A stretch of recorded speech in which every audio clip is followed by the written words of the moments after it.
Hello friends, my name is Neeraj and welcome to Bibliophile.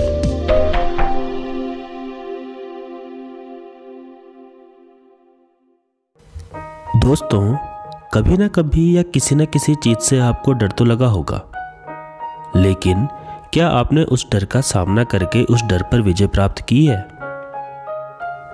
इस कहानी में William Douglas ने बताया है कि वे एक स्विमिंग पूल में डूबने से बाल बाल कैसे बचे और उन्होंने पानी के डर पर कैसे विजय प्राप्त की।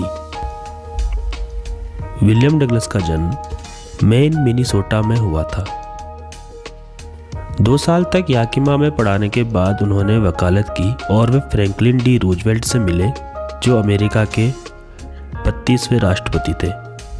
विलियम डगलस इनके सलाहकार और दोस्त बने। उन्होंने सबसे अधिक वर्षों तक जज के रूप में अपनी सेवाएं दी। ये कहानी विलियम डगलस के ऑफ मैन एंड माउंटेन से ली गई है। जब मैं 10-11 साल का था, तब मैंने सोचा कि मैं तैरना सीखूंगा। याकिमा नदी में YMCA पूल था जिसमें मैं स्विमिंग सीखना चाहता था। याकिमा नदी खतरनाक थी क्योंकि इसमें बहुत से लोग डूब के मरे थे। हालांकि YMCA पूल सेफ था क्योंकि इसके किनारे 2-3 फुट गहरे ही थे और बीच का हिस्सा 9 फुट गहरा था। मैंने वाटर विंग्स का एक जोड़ा खरीदा और स्विमिंग पूल में चले गया। वैसे मुझे शुरुआत से ही पानी से डर लगता है क्योंकि जब मैं 3-4 साल का था तो पिताजी के साथ कैलिफोर्निया बीच पर गया था। मैंने उनको टाइट पकड़ा हुआ था, फिर भी लहरों ने मुझे गिरा दिया और एक लहर मेरे ऊपर से बह गई। मैं पानी में दफनाया हुआ था, मुझे सांस नहीं आ रही थी और पिताजी हंस रहे थे, लेकिन तब से मेरे अंदर पानी का डर बैठ गया। YMCA में जाते ही मेरा पुराना डर मुझ पर फिर से हावी होने लगा। मैंने अपने नए वाटर विंग्स निकाले और हाथ पैर मारकर तैरना शुरू किया। मैं दूसरे लड़कों को देखता और उनकी नकल करता और वैसे ही तैरने की कोशिश करता। मैं 2-3 दिनों तक लगातार ऐसा करता रहा। अगले दिन मैं पूल में गया। आज वहां मेरे अलावा कोई नहीं था, एकदम सन्नाटा। मुझ में इतनी हिम्मत भी नहीं थी कि मैं अकेला पानी में उतर सकूं। इसलिए मैं दूसरों का इंतजार करने के लिए पूल के किनारे बैठ गया। मैं बैठा ही था कि एक हट्टा कट्टा लड़का आया। उसने जोर से बोला, हे दुबले पतले लड़के, क्या तुम डाइव लगाना नहीं जानते हो? ऐसा कहते ही उसने मुझे उठाया और पानी के गहरे सिरे में फेंक दिया। मैं डर गया, लेकिन मैंने होश नहीं खोए। मैं पानी निगल चुका था। मैंने बैठने की मुद्रा बनाई और नीचे तक चला गया। मैंने सोचा जब मेरे पैर नीचे फर्श पर लगेंगे तब मैं ऊपर की ओर बड़ी कूद लगाऊंगा, सतह पर आऊंगा, चपटा लेट जाऊंगा और ऐसे पूल के किनारे तक आ सकता हूं।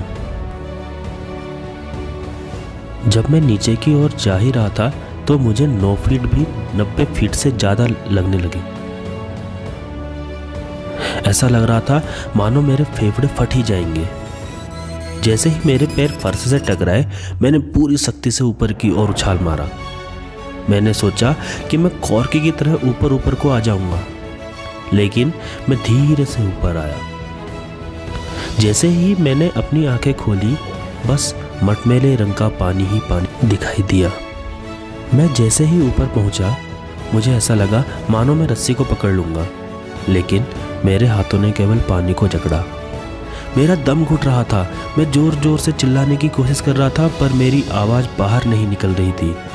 मेरी आंख और नाक पानी के बाहर तो आ गए, पर मेरा मुंह नहीं आ सका। मैं पानी की सतह पर संघर्ष कर रहा था। पानी निकलने से मेरा दम घुट गया था। मैंने अपने पैर ऊपर लाने का प्रयास किया, लेकिन ऐसा लगा मानो उनमें लकवा हो गया हो। एक बड़ी ताकत, ऐसा लग रहा था जैसे मुझे अपने अंदर की ओर खींच रही हो।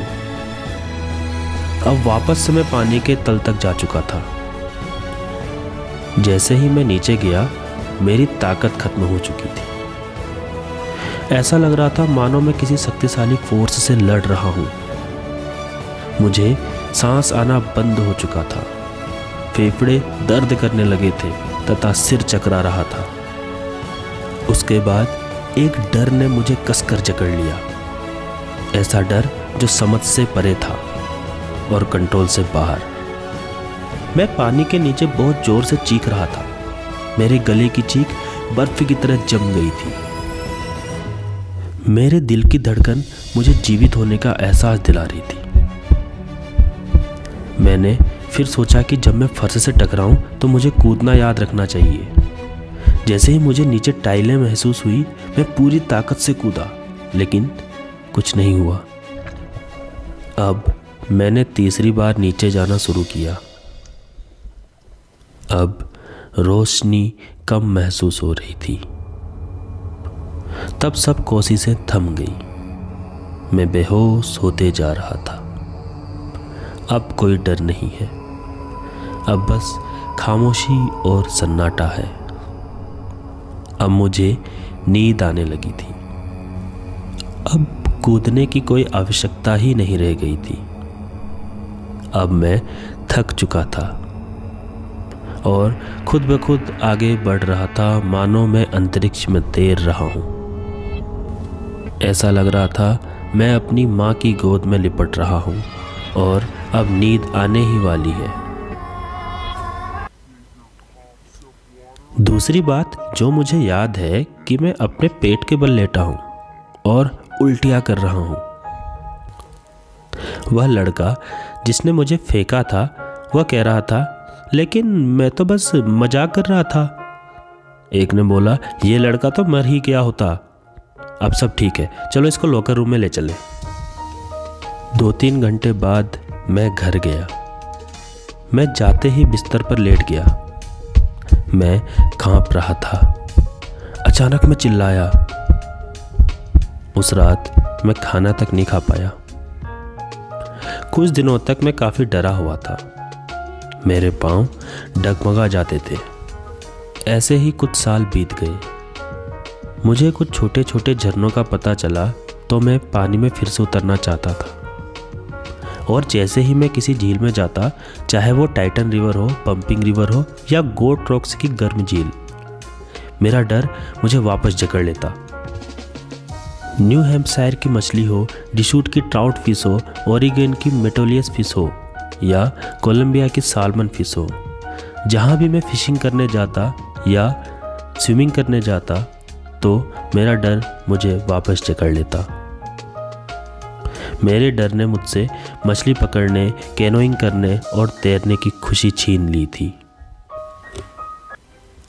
अब बस बहुत हो गया था। अक्टूबर में मैंने एक स्विमिंग इंस्ट्रक्टर लगाना और स्विमिंग सीखने का फैसला किया। मैं एक झील में जाकर हफ्ते के 5 दिन रोज 1 घंटा प्रैक्टिस करता। इंस्ट्रक्टर ने मेरे चारों ओर एक बेल्ट बांधी और उससे एक रस्सी बांध दी जो केबल पर चलती थी। उसने रस्सी का एक सिरा पकड़ा और हम आगे पीछे चलते रहे। जब इंस्ट्रक्टर रस्सी को ढील देता और मैं नीचे जाता तो मेरा डर वापस आ जाता। 3 महीने बाद मेरा डर कुछ कम हुआ। इस प्रकार उसने एक एक चीज की प्रैक्टिस कराकर मुझे स्विमर बना दिया। अप्रैल में उसने कहा, अब तुम तैर सकते हो, अपने हाथ बाहर निकालकर सिर के बल डाइव लगाओ। इंस्ट्रक्टर का काम पूरा हो चुका था, लेकिन मुझे खुद पर अब भी उतना भरोसा नहीं था, क्योंकि मुझे लग रहा था कि जब भी मैं झील में अकेले जाऊंगा तो डर जाऊंगा। इसलिए मैं झील के एक सिरे से दूसरे तक गया और जैसे ही मेरा डर मेरे सामने आता तो मैं डर की आंखों में आंखें देखकर उसका सामना करता और पूरी झील तैरकर पार कर देता। जुलाई का महीना आ गया। मैं अब भी उतना संतुष्ट नहीं था, इसलिए मैं न्यू हैम्पशायर के वेंटवर्थ झील पर गया। मैंने ट्रिक्स द्वीप से झील में डाइव मारी और स्टैम्प एक्ट द्वीप तक 2 मील तक तैरा। मैं हर तरीके से तैरा। एक बार डर लगा, लेकिन मैंने अब अपने डर पर काबू पा लिया था। अब भी थोड़ा संदेह बाकी था, इसलिए मैं वेस्ट की तरफ गया। वहाँ से कॉनरेड मीडोज के ऊपर कॉनरेड क्रीक ट्रेल तक गया। फिर वहाँ से मीड ग्लेशियर और वार्म लेक के पास चारागाह में कैंप लगाया और अगले दिन झील में छलांग लगाई। वहाँ से तैरकर दूसरे किनारे तक गया और फिर वापस आया, ठीक वैसे ही जैसे डग कॉर्पन किया करता था। मैं खुशी से चिल्लाया क्योंकि मैंने अपने डर पर काबू पा लिया था। वो लोग जिन्होंने अपने डर पर विजय प्राप्त की है, वो मेरे अनुभव के महत्व को समझ सकते हैं। जैसा कि रूजवेल्ट ने कहा था, मृत्यु में शांति है, केवल मौत के डर में डर है। हमें जिस चीज से डरना चाहिए वह डर स्वयं है। आपको यह एक्सप्लेनेशन कैसा लगा हमें कमेंट सेक्शन में ज़रूर बताएं। And please like, share and subscribe.